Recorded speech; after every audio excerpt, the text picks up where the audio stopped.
In this class, I'm going to show you how to use the Find and Replace feature. This feature exists on the Home tab all the way down in the Editing group under the Find and Select features right there. So this could help you save time to locate specific information when working with a lot of data in Excel.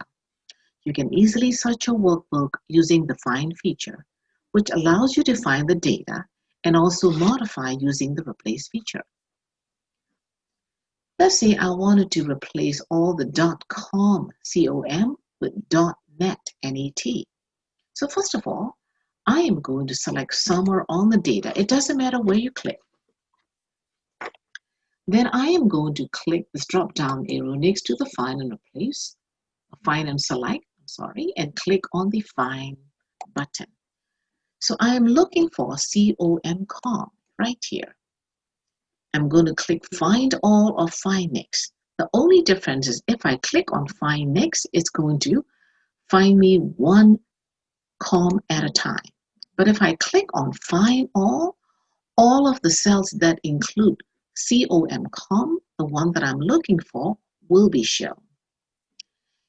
It doesn't matter whether I click Find or Replace button on here, I have Find and Replace box automatically here.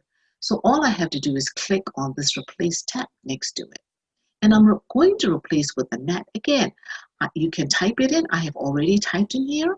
And I can tell I wanted to replace all of the com with the net at the same time by one click. So I'm going to click on the Replace.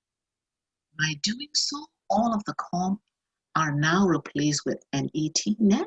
All I have to do is click on the OK button and click this X button to quit that Find and Replace box. This training is brought to you by the Electronic Services Division of the Akron Summit County Public Library. Thank you for watching.